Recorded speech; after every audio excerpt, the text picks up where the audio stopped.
7เหตุผลที่คนยังบ่ร่ำรวย97%ของคนยังยากจนมีเพียง 3% ที่ประสบผลสำเร็จเรื่องการเงินเท่านั้นมันขึ้นกับ7เหตุผลต่อไปนี้1เพราะท่านคิดว่าเงินบ่สำคัญเมื่อใดที่เราคิดว่าเงินบ่สำคัญนะเราจะยุติการหาเงินยุติการหาวิธีที่จะหาเงินต่อให้หาเงินมาได้เราก็จะใช้จ่ายนั้นไปจนหมดเพราะเราคิดว่าเงินบ่สำคัญลองจินตนาการดูว่าถ้าหากว่าท่านบอกว่าลูกเมียพ่อแม่พี่น้องของท่านหรือแฟนของท่านบ่สำคัญต่อตัวเองเว้าแบบนี้ข้าเจ้าก็จะบ่อยู่กับท่านดอกเงินก็คือกันเงินสำคัญหลายเงินสามารถมาดูแลคนในครอบครัวเราได้เงินเฮ็ดให้โลกนี้เดินหน้าต่อไปเงินพัฒนาโลกนี้เงินซื้อได้เวลาของคนอื่นมาเฮ็ดเวียกให้กับเขาเงินซื้อได้ความรู้ของคนอื่นมาเฮ็ดเวียกให้กับเขาเงินคือความสุข2เพราะโรงเรียนบ่เคยสอนเรื่องเงินเป็นอย่างโรงเรียนถึงบ่เคยสอนเรื่องเงินสอนแต่เรื่องภาษาภูมิศาสตร์เคมีทุกสิ่งทุกอย่างภาษาวรรณคดีทุกสิ่งทุกอย่างล้วนแล้วแต่มีสอนยกเว้นเรื่องเงินทั้งที่เงินเกี่ยวข้องกับการดำรงชีวิตของเราทุกมื้อทุกวันเลยยังบ่มีสอนย้อนครูอาจารย์ที่ให้ความรู้กับเราเขาเจ้าคนยังคาดแคลนเรื่องการเงินและบ่มีความรู้เรื่องเงินเรื่องการลงทุนเพราะฉะนั้นเขาเจ้าจึงบ่สามารถสอนเรื่องการเงินและการลงทุนได้3พออยู่ที่บ้านของเราพ่อแม่บ่เคยสอนเรื่องการเงินให้กับเราสิ่งที่พ่อแม่สอนก็คือ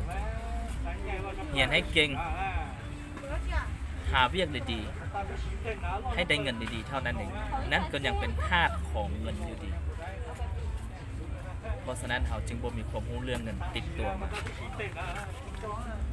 4. เพราะท่านบ่เคยคิดที่จะหาเงินเอาแต่จะหาเวียกตั้งแต่น้อยมาจนใหญ่บ่เคยคิดที่จะหาเงินด้วยตนเองอยากได้ก็ขอพ่อแม่อยากได้เงินก็ขอพ่อแม่ก็หักลูกอยากได้อย่างก็ส่งให้ลูกอยากได้อย่างก็ซื้อให้สุดท้ายจนจบมหาลัยบ่รู้วิธีที่จะหาเงินจบออกมามีแต่จะหาเวียกนั่นก็ยัง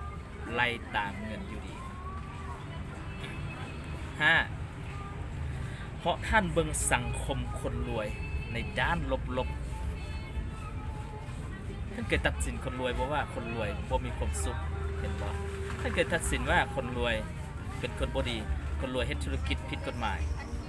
คนรวยโลภหลายจึงบ่มีเงินตกมาใส่ท่านเมื่อท่านคิดแบบนี้นะ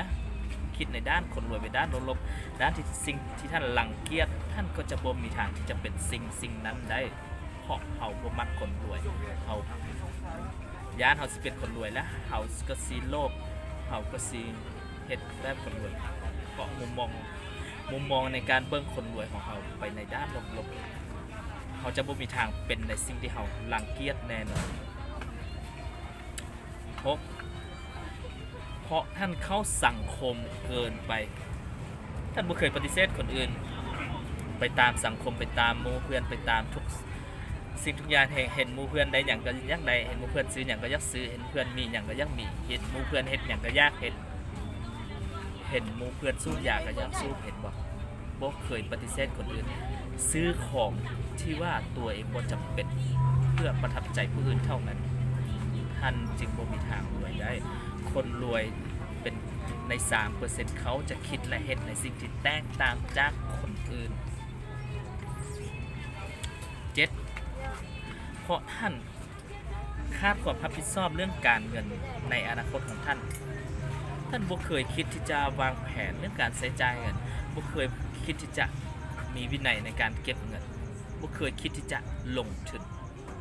มีแต่หาเงินใช้หาเงินจ่ายหาเงินเก็บท่านคงบอกว่าเปอร์เซ็นต์ของเงินฝากเงินได้เปอร์เซ็นต์อาจจะต่ำกว่าเปอร์เซ็นต์ของเงินเฟ้อ